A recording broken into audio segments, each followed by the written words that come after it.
Welcome to the All Things Nintendo podcast. I'm Brian Shea from Game Informer, and this is a weekly podcast to discuss all the biggest news and games from the world of Nintendo. If you live in the US, I hope you had a wonderful Thanksgiving. As you might expect, we are recording this episode before usual because normally I record on Thursdays. Thursday was Thanksgiving. You get the point. So this episode is going to be spent looking back at one of the greatest and most important video games of all time, because this week, The Legend of Zelda: Ocarina of Time turned 25 years old. Joining me for this episode is my friend and yours, Kyle Hilliard from Game Informer. How's it going, Kyle? Hey, this game, not to just jump right into it, but I has a permanent spot as my favorite game of all time. I think we've talked about it a few times, how nothing will ever unseat it, not because I don't think there will be better games, but because it was so important to me growing up and how I feel about video games in general. I wouldn't be in a field where I'm writing about video games as a job if it weren't for Ocarina of Time. It's my favorite game, period. It is I thought it was going to be in my permanent number one spot as well. Then Breath of the Wild came along, but yeah, safe to say it holds very high. We both hold this game in extremely high regard. So this should be a fun episode to record with you. Yeah. I immediately thought of you when I was like, oh, Ocarina of Time 25. Okay, yeah, absolutely. Before we Let's go make into Kyle that, though, feel old. I know we are extremely ancient. Before we get into that, though. This is an extremely historic week for Nintendo. These are two other anniversaries we probably could do entire episodes on, but because they're this week, I do want to touch on them very briefly. This day, 10 years ago, or I guess this day that we're recording, which is the 22nd, we had two other big games release on the same day. 10 years ago, Super Mario 3D World and The Legend of Zelda: A Link Between Worlds both hit. Oh my god, that makes me feel even older. I know, because I was working at Game Informer. I remember when those games came into the office. That's which it's different if it's like, oh, I feel old. I played Ocarina of Time when I was a kid, and I was like, no, I was like a professional. Where do you rank The Legend of Zelda: A Link Between Worlds? I mean, this is a Zelda themed episode, but I did want to mention Mario 3D World as well. I love Mario 3D World, by the way. I think it's an underrated 3D Mario game. But where do you rank A Link Between Worlds in overall Zelda? Is it top 5? Maybe a little bit lower than that? Gosh, it's tough to just sort of consider that, but probably top 10, I think. Okay. Maybe not top 5. But yeah, Link Between Worlds, fantastic. It needs to come. It needs a Switch port, honestly. It needs a Switch, or I guess at this point maybe just a Switch 2 port, whatever that ends up being. Let me see where we ranked it on our ranking every Zelda. Because I'm trying to think. Yeah, it would be like Ocarina, Majora, Breath of the Wild, Tears of the Kingdom, Minish Cap. I think all superseded, but I controversially would probably put it above Link to the Past personally. I also would. I think Link to the Past is obviously much more important. Yeah. But A Link Between Worlds really did perfect that formula. It's, I think, the only Zelda game I've ever 100%ed. Oh, really? Oh, yeah. I mean, because that actually had a hard mode, and a rarity for me is I beat it and started it over immediately. You don't usually play games back to back like that, but I did for Link Between Worlds. Yeah. So in our Zelda ranking, our official GameInformer.com Zelda ranking, A Link Between Worlds is number 5. Wow, that's really high. Over such entries as Majora's Mask, Wind Waker, Twilight Princess, Minish Cap, Skyward Sword, Link's Awakening remake and original. Yeah, so, I would knock Wind Waker down a couple pegs, I think. You mean higher up on the list? Oh, no, I'm sorry. Yeah, no, I believe it belongs above Wind Waker. I don't believe it belongs above Minish Cap and Twilight Princess, but anyway, yeah, I mean, that's all. Who cares? Lists are lists. But a fantastic game Link Between Worlds is. Both those games, Super Mario 3D World and A Link Between Worlds. I still remember going to a store and buying both of them together and being like, this is going to be a fun... I think Nintendo used to release games on Sundays, if I'm not mistaken. Yeah. Mm-hmm. Yeah. And now they're Fridays, but it used to be Sundays. I remember being like, this is going to be a fun week, having both of these games to play. I remember... So back in the day at the Game Informer offices, I don't know if this was still going on when you were there, Brian, but Nintendo was really concerned about privacy. And so we literally had a desk that had a 3DS chained to it. That's occasionally you would have to review games on that thing. And I remember Dan Reichert playing, like reviewing A Link Between Worlds, like quite literally chained to a desk. Yeah. Like I think he had to because he was such a big Zelda fan, he actually like came in on the weekend to keep playing just because you had to play it at that desk in the God. office. I had to play a few games like that, but thankfully they got away from that. So Well, yeah. I mean, Reiner used to tell stories about how they would actually send a representative out with like a personalized like N64, Right. where like you would have to sit there in the room with a person because they were so like concerned you were gonna like, I don't know, take it and sell it on the black market or whatever. Yeah, I think that's how Reiner reviewed Ocarina of Time, was I think so. in an office with the Nintendo representative sitting there just, twiddling his thumbs for 20, 30 hours, however long that game is, what a weird job that must have And been. cell phones didn't exist back then, so you couldn't just be like scrolling Twitter. Yeah, yeah, right. Yeah. But that's a Weird. good segue, Kyle, because that's what this episode is all about. And before we jump into kind of like the development history and like our opinions on Ocarina of Time, before Ocarina of Time, what was your experience with Zelda? I mean, not much. That's why it is like permanently in my number one spot, frankly, because it was my first Zelda. Like I was Mhm. familiar with Zelda. I knew the character. I think I had seen the NES game. I had seen the Super Nintendo game. It just was like one. You know how in that when you were young, it's probably different for kids these days. I mean, I know it is because I have one, but like there was a time where like your access to video games was based on what your parents bought you and maybe what your friends had, Oh and yeah. that they could let you borrow or you could play at their house. And for whatever reason, within my group of friends, I didn't have anyone that owned a copy of Link to the Past. I don't, which seems weird in retrospect, but I didn't know anyone that had it. And then my Ocarina of Time experience is a little strange because I visited a friend who had a huge collection of N64 games, and we were kind of playing through a bunch of them. And I was like, "Oh, I've heard of Zelda. What is this? Like, what? I've heard it's really good. Why is this so popular?" And he's like, "Oh, let's check it out." And what he did actually was he played the final Ganondorf boss fight for me. Oh my God. Like he showed me the fight against Ganondorf, like the final fight. So that was technically my first sort of insight into the game. And I was like, oh, this looks really cool. This is really interesting. And then I got a copy myself for like the following holiday and spent like a month on it or something. And it was just like, it was amazing. And it was funny because Yeah. like it was all building toward that boss fight that I had seen. I didn't really feel like it had been spoiled. I had a different sort of perception of how I felt about spoilers back then. But yeah, my Ocarina of Time experience was seeing the ending and then going back and actually playing it myself a few months later, and just affecting me for the rest of my life. I'm forever seeking that experience again with video games. So I guess I had a similar experience, even though like one of the very first video games I ever played was the original Legend of Zelda. Like before I owned a console, I went to like my cousin's house and played the Legend of Zelda there and being like, oh, this is really cool. Like this is a good video game. And then like I never played Zelda 2 as a kid, and I never played Link's Awakening as a kid, but I remember renting A Link to the Past when we briefly moved to Florida when I was in second grade, and playing A Link to the Past from like a rental store and loving it, but never really making significant progress because, it was a rental and I never ended up owning a copy as a kid. And then going to another cousin's house, when I moved back to Maryland, and he had the N64, and I had an N64 at that time, and I had like Mario 64 and like San Francisco Rush 2049 and Mario Kart.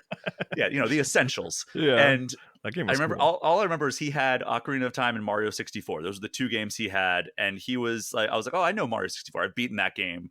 What's this game? And he was like, oh, it's the new Legend of Zelda game. I'm like, what? This doesn't look anything like A Link to the Past or the original Legend of Zelda that I've played.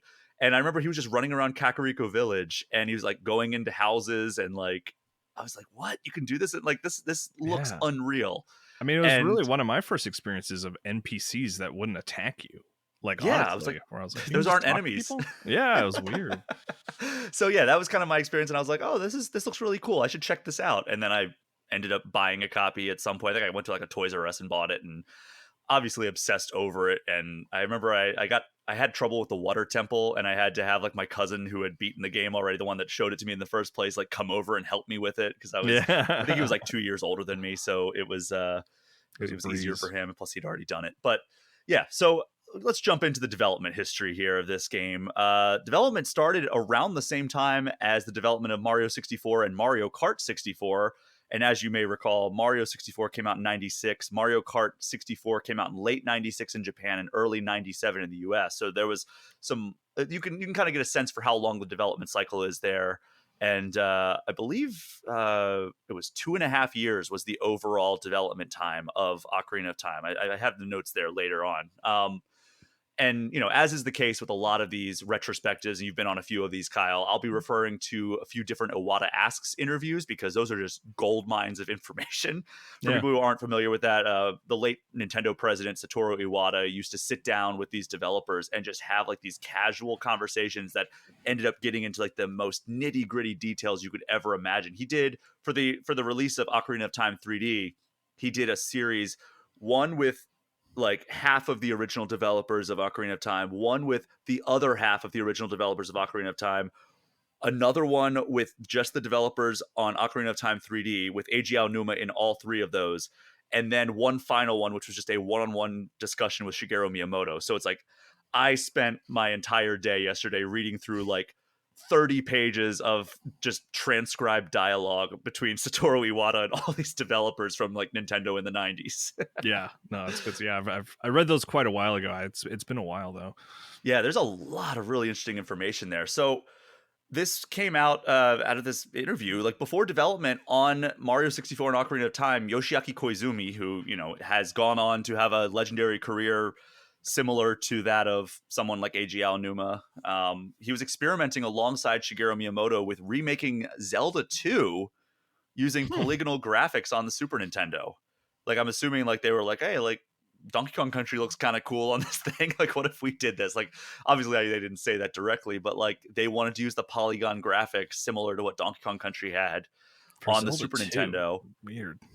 And they had issues making kind of like the sword fighting element that they really wanted to install in the next Zelda game. They were like, oh, we want to make a Zelda game that is like based on Shanbara, which is like Japanese sport of sword fighting. Hmm. And they couldn't make it work with this polygonal graphic style. So they shelved the project and also the idea of like a sword fighting Zelda game until the next console came around.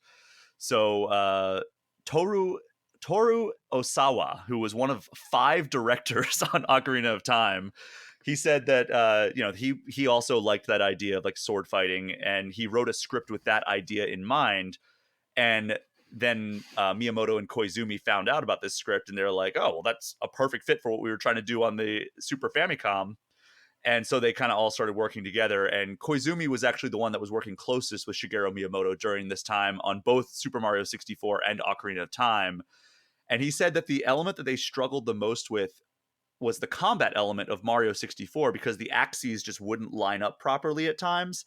So Mario's It is hard attacks. to jump on a Goomba's head in 3D. Yeah. Yeah. So they said like jumping on a Goomba, like attacking a Goomba that's standing like right in front of you. Sometimes they'd just whiff. And like he mentioned like how like he would walk towards a sign and try to read it. And sometimes he would just like accidentally like run around in circles on it. So they were like, we have to figure out a way to like make this work if we do another 3D action game. And they said that they were so concerned about it that they actually considered toning down the action elements of Ocarina of Time in favor of adding more puzzles because they worried that it wouldn't feel as good if like because Mario, there's a lot of platforming elements. Zelda doesn't have as many platforming elements. It's more focused on an action and combat. So they're like, well, maybe we need to fix that in order to make this 3D. Yeah. So Koizumi said that like the Mario 64 development just went by so fast, and like because they really wanted it to come out the start of the N64 life cycle, but there was like stuff that he couldn't do and couldn't like fit into the game, so he ended up taking a ton of notes for stuff that he couldn't add to Mario 64 so they could save them for the next Zelda game. And 2 of those was being able to take on multiple enemies at the same time, and another was the idea of riding a horse. So Yeah. those were like 2 that he really wanted to fit into Mario 64, but ended up not being able to. I mean, Zelda and Mario have always like been sort of being developed side by side in a weird way, like they're a lot of the same ideas sort of branch off in different directions. Like Zelda was originally called like Mario Adventure. Like that's like some of the the paper sort of templates they had for the first Zelda were like, well, this is like a different version of Mario. So it's interesting that that's still maintained even through the N64 era of like these two games being developed side by side, and which ideas go into which game is an important factor, you know.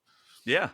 And, obviously Miyamoto heavily involved in both. And in the early phases, Takashi Tezuka, who worked hand in hand with Miyamoto all the way up through A Link to the Past on the Zelda franchise, before he kind of just became like Mr. Mario. So Mr. Mario. Takashi Tezuka, from what I understand, had very little involvement with Ocarina of Time. He had kind of transitioned fully into overseeing the Mario franchise at this point, which is why they pretty much brought in Eiji Aonuma. But Miyamoto was the producer of this, and he kind of oversaw the 5 directors of Ocarina of Time. And originally, Miyamoto was concerned that the N64 would not be able to handle the realization of what we got with Ocarina of Time. And he actually was like, well, that format of Mario 64 worked pretty well. What if we did that with Zelda, where we just had Ganon's Castle as the hub world, and you access different worlds through Ganon's Castle, kind of like Peach's Castle in Mario 64. Yeah, yeah. And he even said like the worst case scenario would have been Link is not able to go outside. He's just inside the entire game, which completely different than what we actually got. And Miyamoto actually said that Ocarina of Time was originally developed using the same engine as Mario 64. He said this in a Nintendo Power interview back in 1998 that I was reading. I did a lot of reading for this episode. Nice. And I found a Nintendo Power interview from 1998, right before, like a month before Ocarina of Time came out. And they were like, hey, like, would you ever want to use the Zelda engine for anything else? And he was like, well, it's actually the Mario 64 engine, but we had to modify it so much that I consider it a completely different engine at this point. So like they started out with very similar concepts, but just kept evolving. And they're like, okay, yeah, this is something completely different. So Miyamoto wanted to make the action work as a sword fighting game. And so he originally was like, well, the only way we can do that to make it like feel good in 3D is to make it a first person game. And he was like, well, you're not going to be able to see Link. And then when the action starts, like you're exploring in first person. And then once the action starts, it would transition to a 2D perspective, kind of like Zelda 2. And then you would see the battle play out from a side view. And he told Koizumi this, who was one of the directors, and also he designed Link's character model. And Koizumi knew that like it would be really hard, and he also like admitted, he's like, selfishly, I wanted to keep Link in view the whole time because I created the character model. And he's like, well, if you're making it first person, you're never going to see the character model that I created, which I thought was really cool. Yeah. And he just said that like he was like, even though it was not very nice toward Miyamoto, I didn't even try to do a first person scene. I just kind of ignored what he wanted because which is very funny to be like, oh yeah, Shigeru Miyamoto told me to do this for a Zelda game that he was overseeing, and I was like, nah, I'm just not going to do it. He's like, I'm on it, and then just you got it, boss. And so to make this element work, like the sword fighting element, without having to be like, all right, well, this weird transition between like first person and side perspective, Koizumi and his team created Z targeting, where you could lock onto enemies to defend, dodge, and attack. And, that was in response to that problem they had with Mario 64, where they would kind of just have a difficult time lining up things at times. And I mean, crucial to 3D games in general. Oh, absolutely. Sort of, yeah. I mean, I think that's maybe the most influential element of Ocarina of Time and the most enduring element at this point, like 25 years later. So they just couldn't figure it out for Mario 64, and they couldn't figure it out for Ocarina of Time either. So during development, they were like, we've got to figure out a way to make this action work. So they went to Toei Kyoto Studio Park early on in development, which the way they described it kind of sounds like Universal Studios, where it's like a big film studio where they shoot movies and everything, but there's like an area, like a theme park that's open to the public. You can get tours of like the area, and they'll have like shows and everything you can attend. And they said that they were walking around this theme park, and it was a really hot day, so they ducked into like a playhouse where like a show was happening. And they were like, all right, let's go inside and cool off. And there was a ninja show going on, and it featured one samurai fighting off like a bunch of different enemies.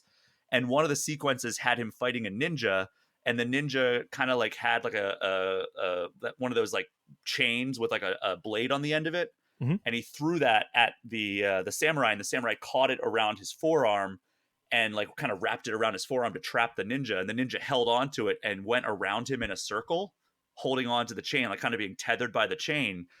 And they use that as kind of like, oh well, like what if we use like that as kind of like a way to make it so like you can stay locked onto an enemy, because as the ninja rotated around him, he rotated with him because they were kind of tethered through that chain. Right. That's And funny. this play also helped dictate the pacing of battles, because they had like one sequence where like this one hero was in the middle and he was fighting off 20 enemies at the same time, and they're like, well, nobody would ever be able to do that in real life.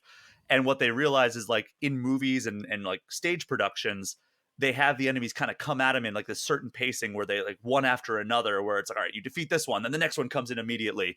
And they said this actually directly influenced the Stalfos fight in the Forest Temple, where like you kind of take on two at the same time. Because like you'll notice that whenever you're fighting multiple enemies at once, it's usually like, all right, you're really focused on one, and then like the others are kind of just hanging in the back waiting for you. Yeah, yeah. Yeah, it's that So thing that that doesn't make sense in real life, but like is fun to play and fun to watch. You know, it's like, yeah, yeah, you don't actually want to fight like two people at once if you can yeah, help because it. they'll just jump on you at the same time. Like if they're Yeah, smart, yeah, they'll be like, hey, 1, 2, 3, get him. yeah, yeah. So the Z targeting system originally used an upside down triangle to mark who you're targeting. And Koizumi, being the designer that he is, didn't like that. So he wanted something more thematic. So he came up with the idea of having a fairy be that marker. And he said normally the team would design like a cute girl character to be the fairy. But because it was like a really small character, they couldn't pull off that level of detail on the N64. So they just made like a ball of light with wings sticking out. And the name Navi came from a term Koizumi used to describe the fairy, which was Fairy Navigation System. And Osawa said, well, we should call it Navi for short. And they liked that because, like in the Zelda series, there's a lot of like kind of names that are meaningful for other things. Like they're Yeah. short, or like they allude to other things. They're like, oh, it's thematic, so let's do that. So The most famous being Link, to link the player to the to Link. You know. correct. Or as we'll get into it later, Epona or Epona or however Oh, you I don't know pronounce that it. one. We talked about Z targeting. Do you think it is the most influential part of Ocarina of Time? Probably, honestly, because like, I mean, that game's important in a million ways, but I think that's the one that's like it instantly was picked up by other sort of developers and like continues to show up in games even today, is like that mechanic of being able to lock onto a character in a 3D space.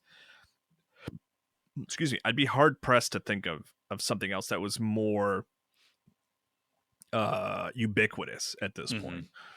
I mean, I feel like every 3D action game, third person 3D action game today still uses a variation on it, right? Yeah, Like maybe you're not holding down a button to lock onto a character you click a stick or necessarily, but something. or it just kind of does it for you automatically, you know? Yeah, Yeah, that's probably it. Yeah, I would think so. so wild. But this was the first time the Zelda series went to 3D, which is why it's like Mario 64, where it's like, how did they get it so right on their first try? Like they're really wizards over at Nintendo, I Yeah. swear. But Miyamoto said that this transition to 3D was actually really eye-opening for how different the gameplay feels. And here's a quote from him about like kind of his learnings on this first time making a Zelda game in 3D. He said, quote, when you change something from 2D to 3D, though, you discover a lot of things. Like certain things become no fun anymore. For example, cutting grass was something that first appeared in the Legend of Zelda series with the Legend of Zelda: Link to the Past. When we made it, it was surprisingly fun. Some people started talking about how this was a video game that you could cut grass using a spin attack. But then we wanted to bring that element of cutting grass into the Legend of Zelda: Ocarina of Time. It was like we were under orders to do so. Just when we were saying that simply remaking that old topic in a prettier way wasn't particularly impressive. We started talking about how it was weird that you could cut the grass, but you couldn't cut the signs. So it was like, all right, well, now we've remade this action in 3D. Now it's like, okay, well, why can you do this and this, but you can't cut signs? Because like, you know, the kind of the ante gets upped. So Miyamoto talked about working with Kazuaki Morita, who was a programmer and made it work so you could cut signs. And they're like, well, the N64 can't render it so that you can cut exactly in the direction that the sword goes or exactly in the way that the sword lands. So they ended up making 6 predetermined cut styles based on like where the sword hits, and they just make it so that it would roughly reflected the direction Link would strike it, and the broken signs would also float in water, because they thought it was weird if like the broken signs would just like either bounce off the water or sink in the water because it was wood. Yeah. That I was mean, just a fun little tidbit. it felt accurate. It did feel like you were cutting it as though, like Revengeance style, where you could actually like slice things, even if it was like they were fooling you a little bit. But I mean, that's all video game development is, right? Yeah, video game tricking you magic into is a thinking very something. real thing. Yeah. So even though Ocarina of Time is like, I think the game that most people associate with like the rise of Eiji Aonuma as the figurehead of the franchise, he actually joined the project later than the other directors. So he said that when he joined, the script was mostly done and the developers were starting to turn out content. And what Aonuma did with Ocarina of Time is he drew some of the storyboards, which he said pretty much everybody was doing. Like it was just whoever was available would draw the storyboards back in that day. He designed 6 of the dungeons, most of them being early and mid-stage dungeons. And he designed most of the enemies, a lot of the enemy encounters, and most of the boss battles. So not an insignificant contribution from Eiji Aonuma there. Yeah, no, not at all. And here's another really, really key defining element of Ocarina of Time. That is the jump between the 2 time periods. And I didn't know this, but that wasn't always the case. It was not always the case that you were going to be jumping between the 2 time periods. So Osawa said that originally it was just adult Link. And according to Miyamoto, Koizumi's wife actually asked Koizumi why Nintendo didn't have any handsome characters. So Koizumi tried to make adult Link look cool and handsome. Yeah. So they gave him white tights. Yeah, I mean, hey, it's all the rage. I mean, that was a standout thing to me, at least, like seeing him for the first time. He was like, that's like the coolest looking Nintendo character ever. I mean, let's get rid of the chubby plumber. Like, well, who's this guy? So also the reason that they had an adult character was that they thought that like with the sword fighting element being so prominent, they were worried that a shorter character with a smaller sword might have trouble being able to reach larger enemies. And then this all changed when Miyamoto said like, oh, adult Link looks really cool. We should not lose him. But I'd like to really see a cute child version of this Link. And so because the way Miyamoto put it was like, to this point, like Link was always a child, aside from Zelda 2, which was the only time he was like, yeah, that's an adult version or teenage version of Link. At least a teenager. I think he said Link is supposed to be 16 in Zelda 2. But like he's like 12 in the original Zelda or something like that, and like other Zeldas he's usually pretty young. So he was like, yeah, I want to see a child version of this because that's the Link everybody knows, but like I don't want to lose adult Link too because he looks really cool. And they're like, Miyamoto said it, so I guess we got to do it. So this was about a year and a half before release, so about a year into development, and they had to change the script so substantially to include the jump between time. And what they thought that they could do to keep both these characters was they came up with the idea of traveling between time periods with a 7-year gap between them. And actually 2.5 years. One of the coolest ideas ever in video games. It really is. It really is such a cool idea. But 2.5 years was actually the longest development period for a Zelda game to that point. And that includes a 1-year delay from Christmas 97 to holiday 98. Which they thought was pretty substantial, but all the developers were actually very excited about that delay. And Iwata was like, really? You guys were excited for that? They're like, yeah, everything needed to be like perfect. And we were not going to get it to where we needed it to be if if we had to get it out Christmas 97. Yeah. So according to Aonuma, that like this change of like adding the time period jump, actually, they were like, he used the word like, or Iwata. So Aonuma said something like, yeah, change that substantial could have led to like a total collapse of development. And Iwata was like, did it? And they were like, no, but it did lead to some pretty heated exchanges. Yeah. And that's how Aonuma put it. And Osawa said that he would make changes to the script to like make it so that it would like try to fit that tone of like going between time periods. And people would like immediately poke holes in it, be like, oh, that change is weird, or that's impossible to happen. And then Koizumi said that the character model for young Link was actually the biggest challenge, because not only did you have to make a character that looked similar, but like also like younger without just being like a smaller version of the same character model, but he also had to redo about half of adult Link's animation so they would work with young Link. So he was like, yeah, I ended up Oh, having to like interesting. animate 1.5 versions of Link, as he put it. And Gotcha. then Yeah, because they couldn't just 1-to-1. Oh, yeah, that makes sense. Yeah. yeah, so Miyamoto, he was talking to, in that same Nintendo Power interview I referenced earlier in 1998, he said, "We really wanted to describe Link's development of abilities as he grows from a child to an adult. So we used motion capture technology." Boy, what a concept. And quote, "We thought game players would want to play as an adult Link, even though in the previous games, with the exception of Zelda 2 Adventure Link, Link was always a child. For those who are accustomed to the earlier games, we accommodated them with the inclusion of young Link. The concept of young and old Link matched other Zelda games, since they usually had some sort of parallel world for Link to travel between.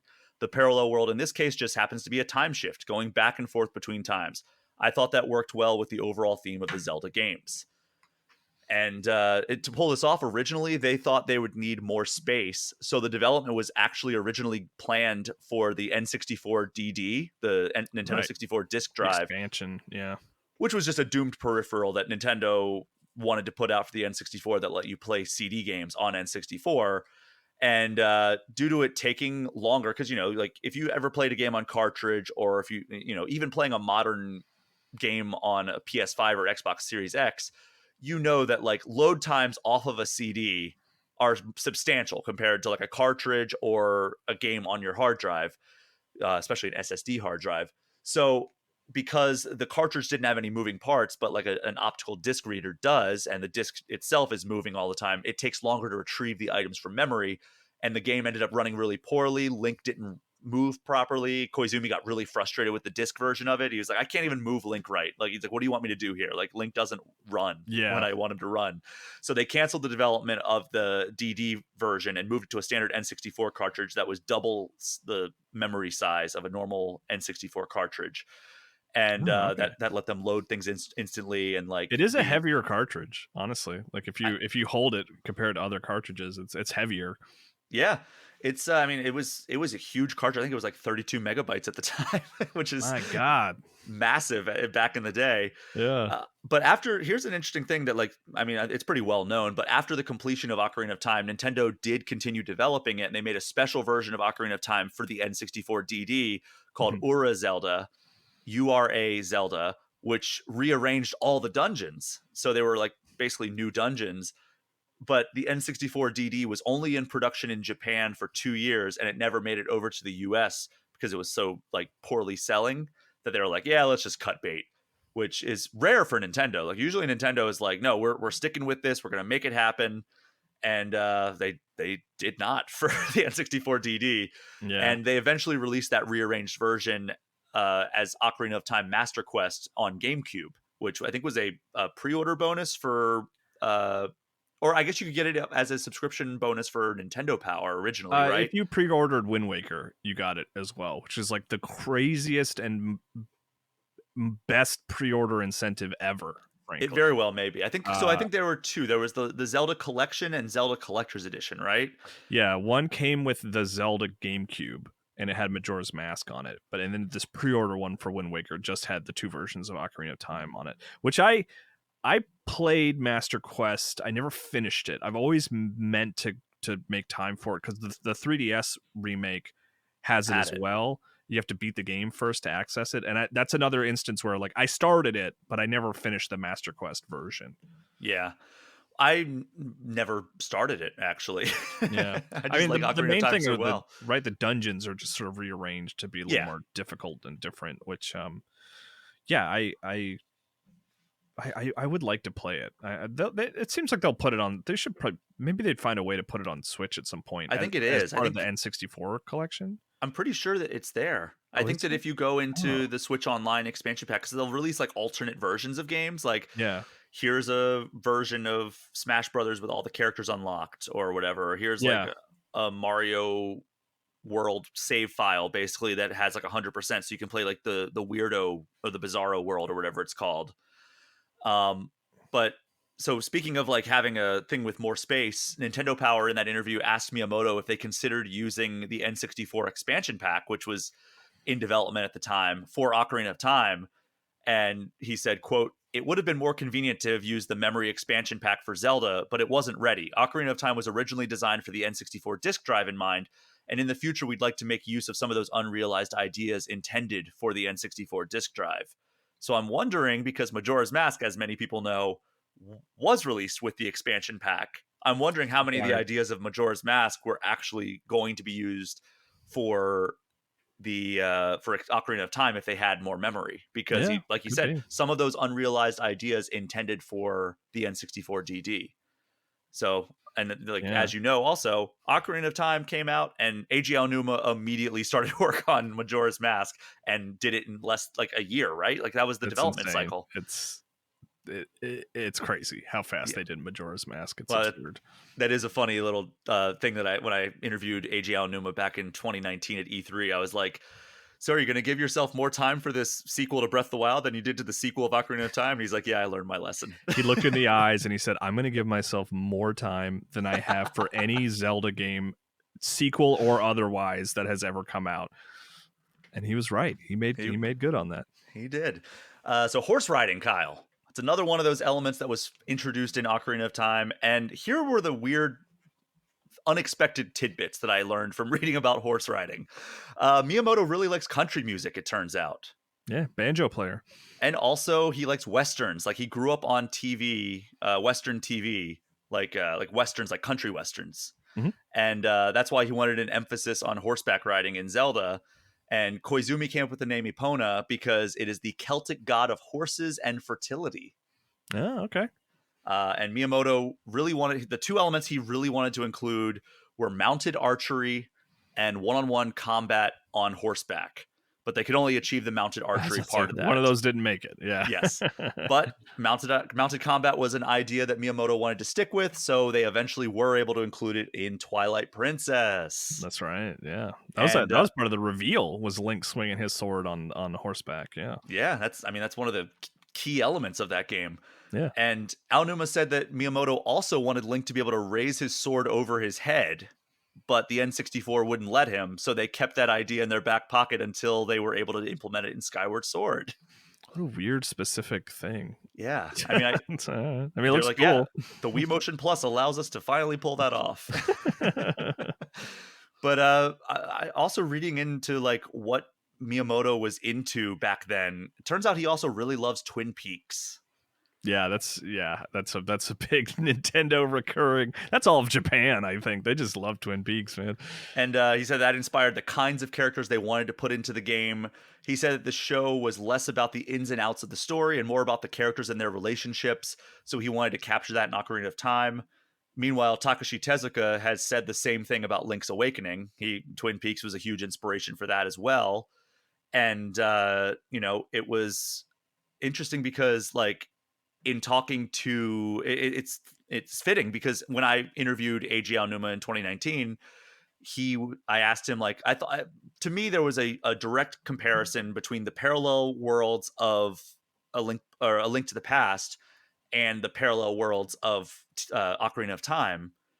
And I was like, okay, so there must have been like a lot of inspiration that you had from Link to the Past to Ocarina of Time. And he's like, nope, it was all Link's Awakening was like my biggest influence when Right, developing yeah. Ocarina of Time. Like, That was a surprising anecdote, yeah. yeah, so it is interesting that those were both heavily inspired by Twin Peaks as well. So it kind of makes sense in that way. So also, in case you're curious, I made note of some of Miyamoto's favorite directors as of this 1998 interview. He Like loved, film directors? yeah. Oh.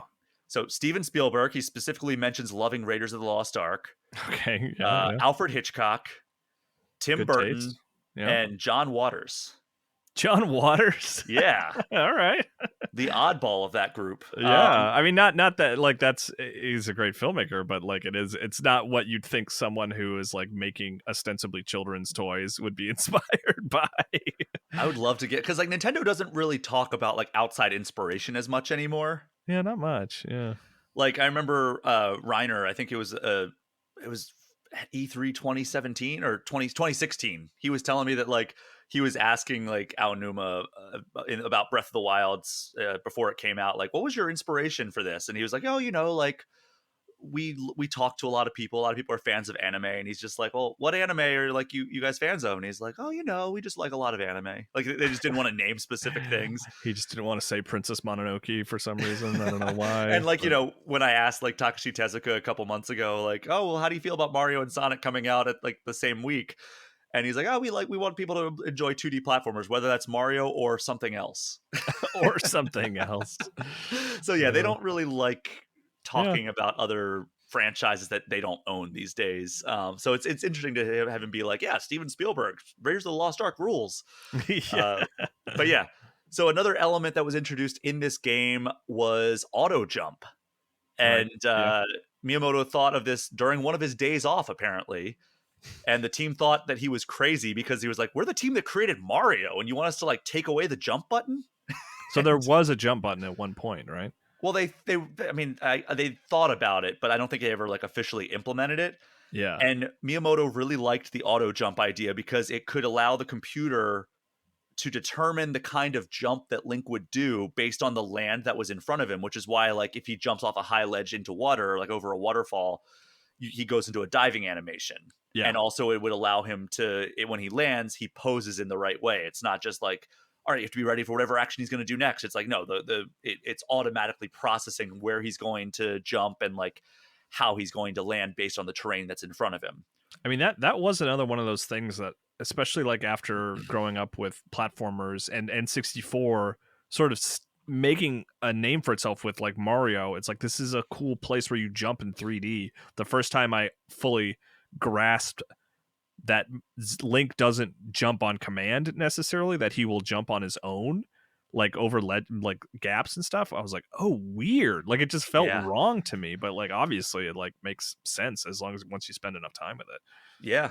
And so looking at the dungeons themselves, apparently they kept running into problems because Koizumi and his team, they like created like the hook shot, and then they'd show it to Aonuma, and then who was working on the dungeons, and then realized that they would need to rework parts of the dungeons because like it would be a problem if you had the hook shot in this dungeon, and if you went into like this dungeon and you already had that item, it'd be like, okay, you can skip over parts of it now. Or like if you had the bow and arrow in another dungeon, you'd have to skip up. So they had to like come back and forth a lot, and Koizumi like apologized to Aonuma during the Iwata asks, and Aonuma was like, no, it's all good. And then and he said, Aonuma said, quote, but on the other hand, if you decide the items you're going to put in from the start, it doesn't mean everything will go well. I don't think such a variety of distinctive items would have come about that way. We were making something unprecedented, so we couldn't see what would be right to make, what would be right to make, or where the goal should be. So it's like, yeah, like it had to be kind of chaotic in order for it to turn out the way that it did, because there was, there was no way, they had no blueprint at that point. They were making the blueprint. So it's like, yeah, okay, we have the hook shot. All right, how's that going to work? Like, will that break anything in the future? Like, like, will you be able to skip over? So that's like, I can't even imagine like breaking your brain in that way. Like having to be like, oh God, there's wood in this dungeon. You could just shoot over and like skip this entire puzzle. Like that's something I never even thought of. Like the challenges of making a game like this. Like which is like, then, Breath of the Wild, Tears of the Kingdom. They're basically, we're like, yeah, do whatever you want. Well, I mean, I asked Aonuma about that. Let me see if I can bring up the quote here.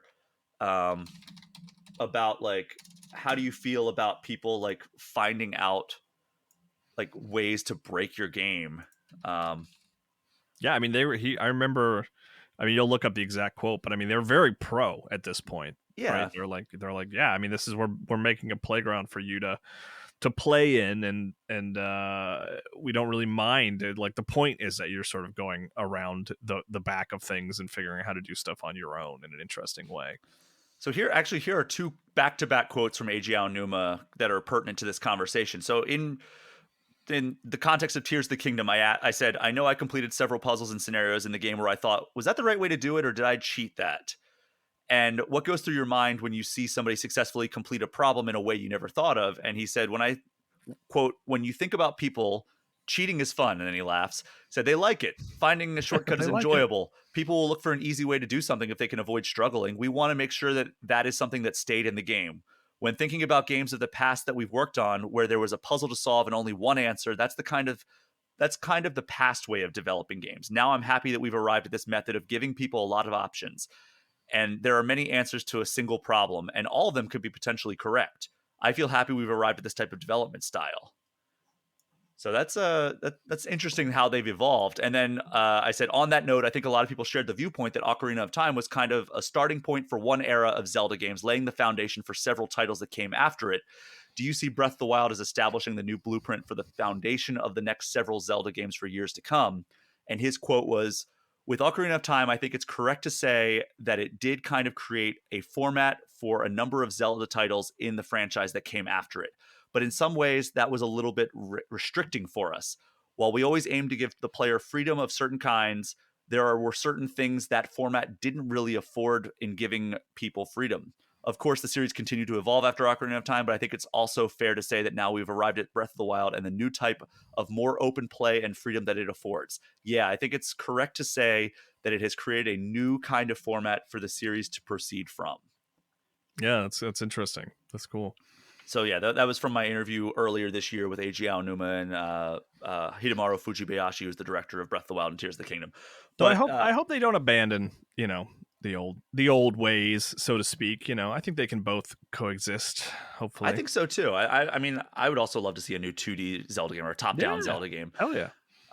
But coming off of the that problem where they kept like moving the items around, Takumi Kawagoe, who was a programmer, also ran into some problems as a result of people moving around in that way, because the team kept coming to him and being like, hey, we need to move this item from this dungeon to another dungeon because we found something wrong. And he just kept like having difficulty because he'd be programming that item to work specifically for that dungeon and be like, all right, I guess I'll just start over again.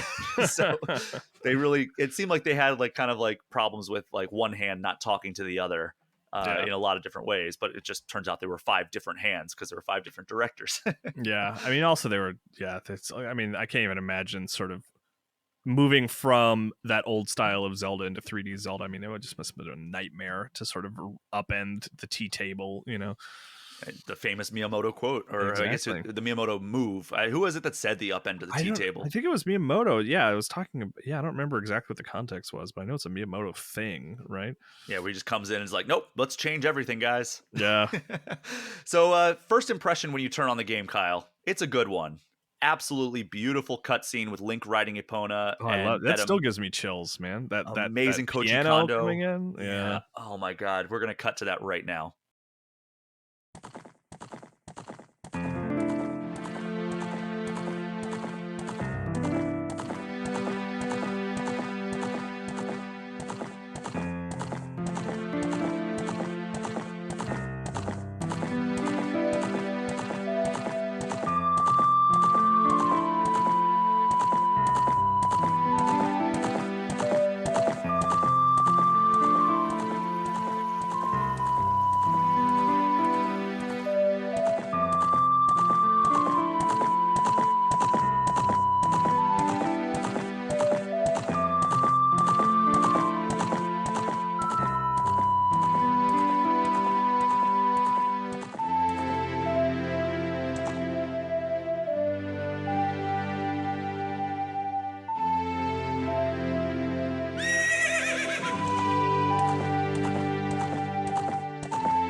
What an opening scene, right? And we didn't see it, but you saw it, so so it, maybe.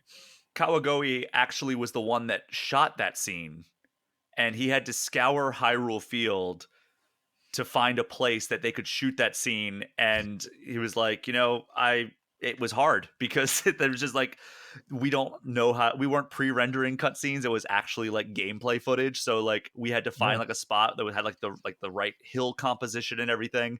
And when he finally found the right spot, the moon slid into view 100% by chance, and he was like, "All right, that's it. That's the spot. We We're gonna do that nail it. again. We're gonna have that recreate because it had the day-night cycle." Yeah, no, that's perfect. Yeah. But Miyamoto felt really good about the product when it released, as you might imagine. And here's his quote from I think this is from the Iwata Asks that he did. And he said, quote, "In terms of having done new things with this game, I felt a very strong feeling that I had only feel on a certain number of games that I'm involved in. And I was really happy that we here in Japan could make a medieval tale of sword and sorcery liked by people all over the world. Despite using a historical drama at Toei Kyoto Studio Park as reference, it was well received overseas."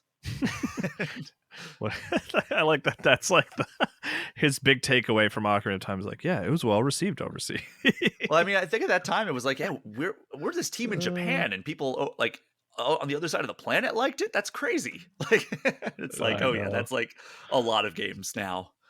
Yeah. But I found an old article from 1998. This is like 2 weeks before Ocarina of Time came out, from in the Chicago Tribune, talking about how Weird. advanced Ocarina of Time is. And it was Jason Rich of the Chicago Tribune on November 12th, 1998.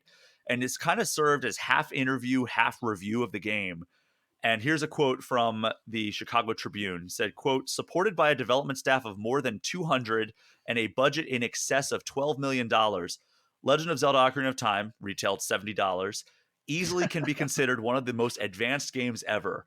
The 3D adventure represents Nintendo's most ambitious development effort, one paralleling the production of a motion picture."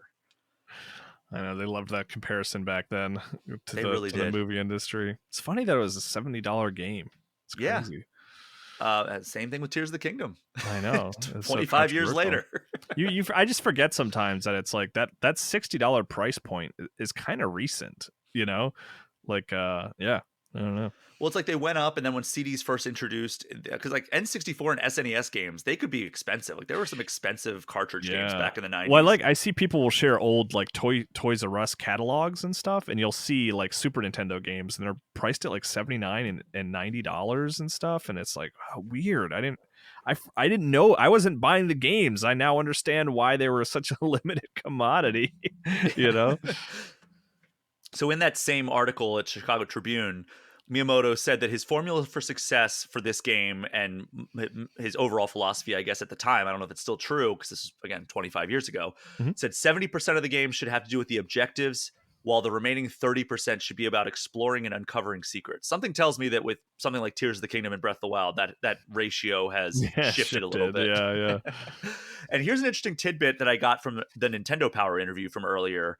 In 1998, here's how Shigeru Miyamoto laid out the Zelda timeline. He said, "Ocarina of Time is the first story, then the original Legend of Zelda, then Zelda 2, The Adventure of Link, and finally A Link to the Past.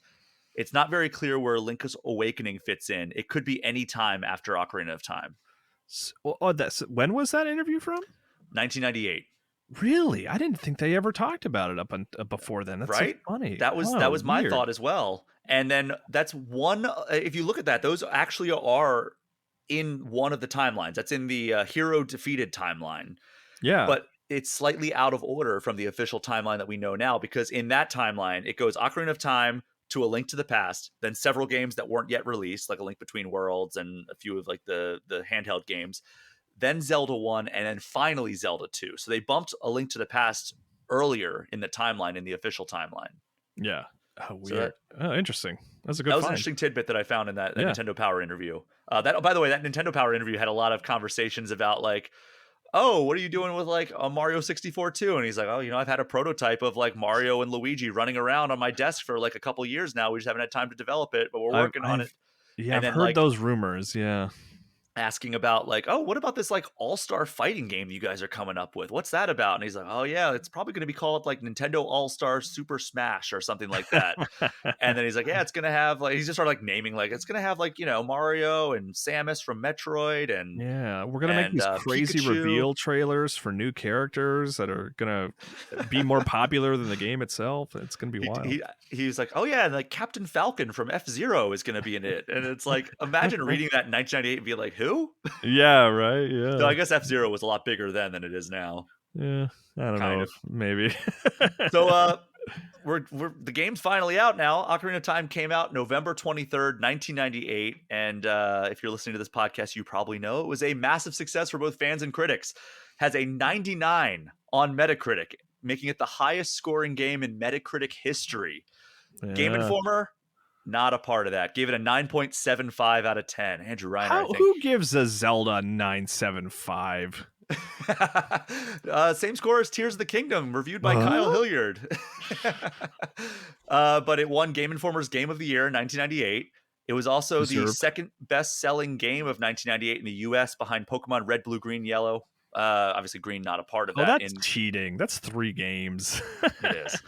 But it also broke the record at the time for most pre-orders in video game history. Right, yeah. And it ended up selling, this is nothing compared to like modern standards, 7.6 million copies. I mean, that's a lot by modern standards, I would say. Modern standards for a Zelda game, I don't think so. Like, I mean, yeah, isn't that less than like Tears of the Kingdom sold in like its first 2 days? Oh, this is overall? Yeah, this is overall lifetime N64 sales. Yeah, I mean, Tears of the Kingdom. If they announced 7 million on day one, you'd be like, didn't they say solid. 10 million on like day one or something like that? But 7 million for day one is what I was thinking. But lifetime. Yeah, that is. Yeah. But also the N64 didn't have as big of an install base as like the Switch does. Well, yeah, I mean, you can't compare it to the modern. I mean, it's so much less niche now too. Yeah. I mean, it's everyone plays video games now. So it landed kind of a weird thing back then. It landed at number 4 on lifetime N64 software sales. Mario 64 was 1, which is kind of cheating because it was a pack-in game. It was not. No, that's right. You're right. No, I don't think so. You're right, because I do remember having to buy it separately. But yeah, but it was like the only thing available on day one. That's basically. True. It was a very scarce launch lineup. Yeah. Mario Kart 64 number 2, GoldenEye 007 number 3. Oh, that's not surprising. Yeah. But Ocarina of Time number 4. Right. Yeah. So in 2018, which was the last time we did this excruciating exercise when we listed our 300 games of all time, top 300 games of all time, we listed it at number 39 in the greatest games of all time, while our reader vote, which I believe you headed up, Kyle, or I helped you. Yeah. I helped you head up, and then you together on that, I think. Landed at number 3, which I am much more in line with the readers on that. Certainly, I mean, I'm sure in those meetings we were pushing for it to be much higher than that, but that's just how it lands sometimes when you're working with a big group.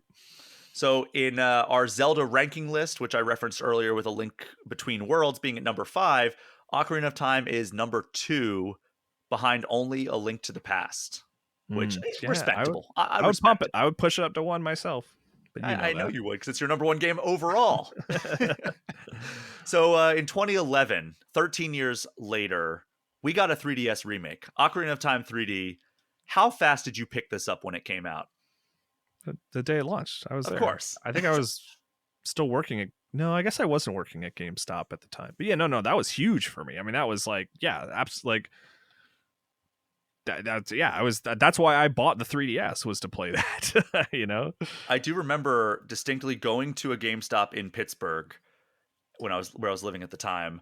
I didn't have my 3DS, but I knew Ocarina of Time 3D was coming up, because a lot of people forget 3DS, now a very respectable library. Yeah. Nintendo actually had to apologize for how bad the early months of software were for that system, to the point they had like, oh, we're going to put out the Nintendo 3DS Ambassador program that gave you a bunch of free... I'm a lifetime member. I am too, because I bought it right before they announced... Like, I bought it alongside Ocarina of Time 3D when that came out. I went to a GameStop in Pittsburgh, and I remember that was also when I re-upped my Game Informer subscription, because I was like, yeah, you're right. I should get a membership and get a Game Informer subscription, because I would actually like get like coupons or whatever. But yeah, I'm looking at the timeline, because I bought a 3DS at launch, and I played Pilot Wings as much as I could. But it was like 2 or 3 months before Ocarina of Time 3D. I mean, that was why I bought the 3DS. Like, same. Just knowing it was coming, I was like, well, I'll go get one at launch, because I want one. But yeah, for sure. So I do want to go a little bit over the 3D remake here. I'm not as nearly as in depth as we did with Ocarina of Time on N64, but the development was handled by Grezzo, who went on to do Majora's Mask 3D and also worked on the Link's Awakening Switch remake. And according to Koichi Ishii, from Grezzo the final part of this Iwata Asks that we've been referencing. He had no idea what was going on before development started, and he got a note from Satoru Iwata that he wanted to meet with him and asked him, "Hey, can you come to Kyoto?" And he was like, "Yeah, I had no idea why I was jumping on this train to Kyoto, but I did." And Iwata, like during the meeting, was like, "Hey, I'm sorry, my secretive nature. I hope it didn't make you nervous." And she was like, "I kind of had a hunch that it was like because you wanted to talk about new hardware," which Iwata was like, "Your hunch was accurate." So Yeah. during the meeting, Iwata showed him the 3DS prototype and pitched him on a remake of Ocarina of Time for it. And Ishii was excited because he's like, "Oh yeah, Ocarina of Time, everybody loves that." And then he quickly went from excitement to anxiety because he was like, "Oh wait, everybody loves Ocarina of Time. We can't mess this up." Yeah, And that would be a big project to take on for sure. That'd be tough.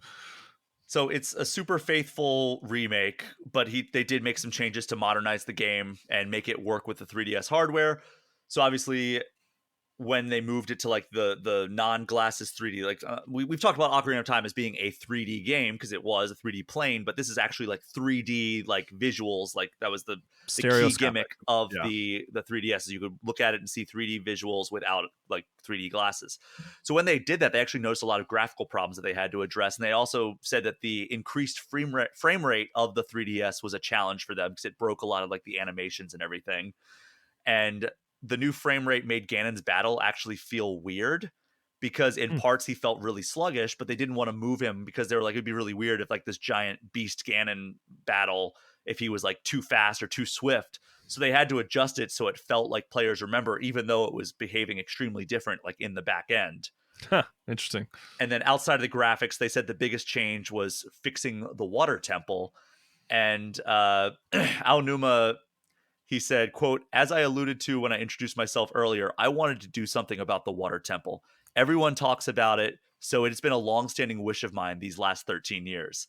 Yeah. And Oh, this that's was, his dungeon, right? So and I remember in the rapid fire interview that Ben Reeves did with Shigeru Miyamoto and Eiji Aonuma back for as part of the Zelda cover story that we Mhm. did for that you wrote, but he did the video thing of. He asked like, "Hey, is the water temple going to be bad in this one?" And Miyamoto was like, "No, Aonuma's not developing it, or Aonuma didn't design the water temple this time around, or something like that." And Aonuma looked like, "Oh." That's But right. That's a good one. Yeah. so Aonuma said this was one of his biggest points when he went into the project. He wanted to fix the water temple. And Iwata kind of described it like a bone stuck in Aonuma's throat for 13 years. Like it's just kind of like this thing that he's wanted to do for all this time. This was finally his chance to do it. And Aonuma's biggest complaint that he said he heard was the tedious menu process of taking on and off the iron boots.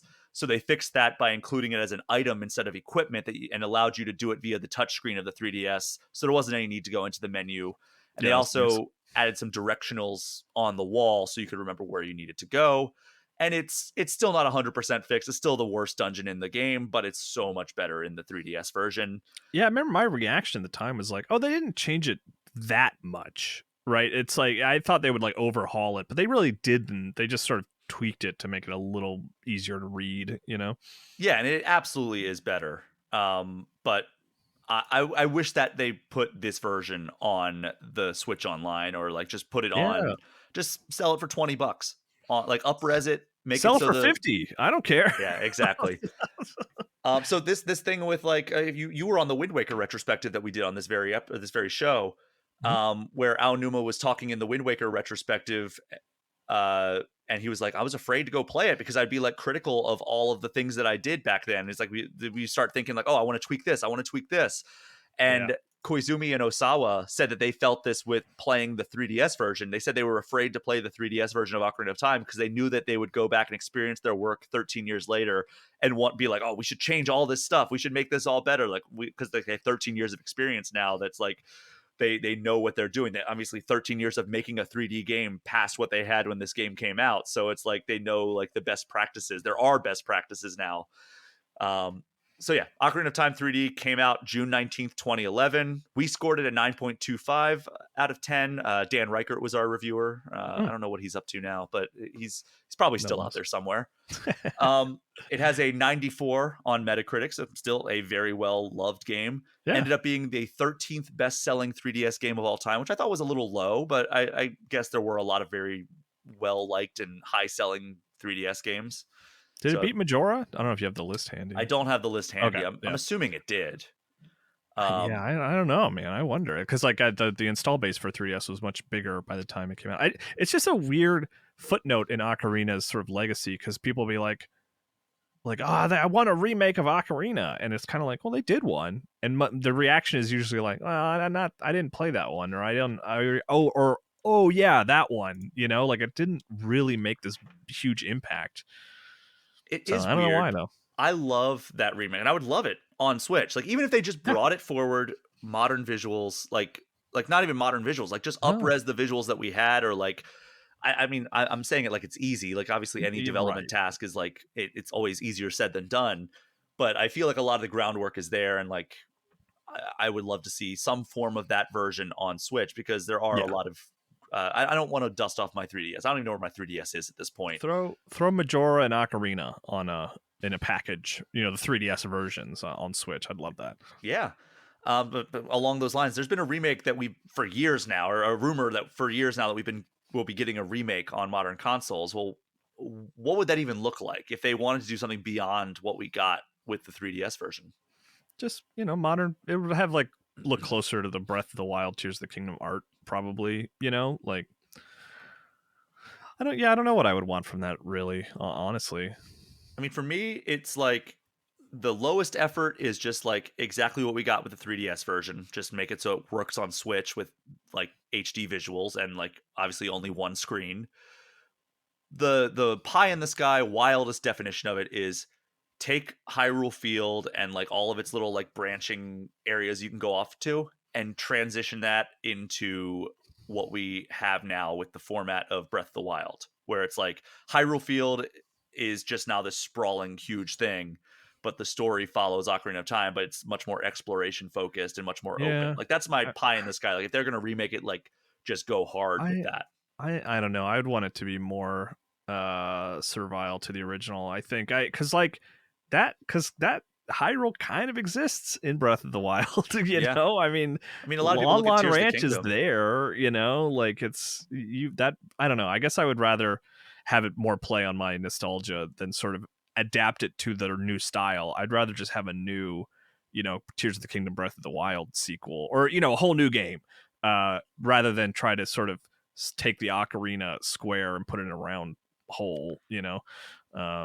But yeah, I don't know. I guess but I'm also just I just have so much nostalgia for the original that I'd be happy to have a better looking version of that game on modern consoles, and I don't need much else. Maybe I'm too simple. I don't know. And a lot of people, I mean, obviously there's a lot of stuff that's different, but a lot of people kind of look at Tears of the Kingdom as a very, very, very loose retelling of the events of Ocarina of Time, Yeah, I can see that. especially the flashback stuff that you get in Tears of the Kingdom. But Kyle, final question here: is it even possible to like accurately capture the legacy or an importance of this game in a podcast, an article, or really any medium at all? No, I mean not really. I mean we're talking about, at least for me, like my favorite childhood thing. Like point, but for some people it's Star Wars.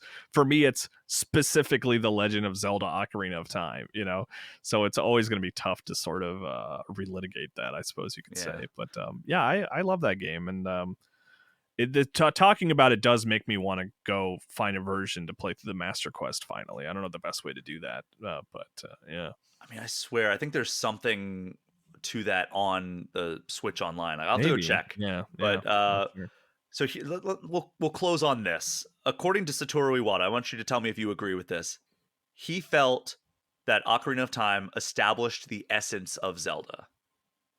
Like the True or false? contemporary current version of Zelda. Yeah, I could see that. Yeah. I mean, that's when you think Zelda. I mean, that's kind of like visual identity and tone. I think I think Ocarina of Time set the table for that. I think that's fair. Yeah. All right, I would agree with him as well. I think that like, Zelda, Zelda 2, Link's Awakening, Link to the Past, all incredibly important games. But I feel like Ocarina of Time just really established like so many core key elements of the franchise, and I agree with Iwata on that one. I think it was fantastic, and yeah, if you want to play Legend of Zelda Ocarina of Time, if you haven't, you absolutely should. But just even if this listening to this podcast made you want to, you can do so on the Nintendo Switch Online Plus expansion pack, though I would recommend not doing that unless you can secure one of those N64 controllers for Switch Online, which they have been more readily available. It's very difficult to play that game, especially with the Z targeting and everything on like a modern controller, though you can remap stuff and everything, but it's just less of a pain to use the Switch controller. The best version I feel though is that 3DS version that we talked about. Yes. Programming note before we really close out here. I am going to be traveling as you are probably listening to this episode. Going to be out for the next 2 weeks, so I will be pre-recording the next 2 episodes as usual. If anything big happens, I'll cover it when I get back, but just through December 8th, I believe, don't expect timely news on your All Things Nintendo feed, but I have 2 very fun conversations planned for those episodes, so you'll still get your episodes. They just won't be they'll be evergreen content as it was, right? But Kyle, thank you so much for taking the time out of your busy Thanksgiving week to talk about Ocarina of Time with me. Yeah, no, always happy to talk Ocarina of Time. You kidding me? Of course. And thank you so much to everyone for listening. Do me a favor, if you haven't already, throw All Things Nintendo a 5-star review and hit that subscribe button. If you want to get any questions or comments in, you can touch me at allthingsnintendo@GameInformer.com or hit me up on social media at Brian P. Shea. I will be doing another inbox Q&A episode very, very soon, especially as the holidays approach. So be sure to get any questions in for that. You can also join the Game Informer community Discord, which is a perk for subscribing to our Twitch channel. Kyle, tell everyone your presence on the internet. Kyle M. Hilliard, Blue Sky, Twitter.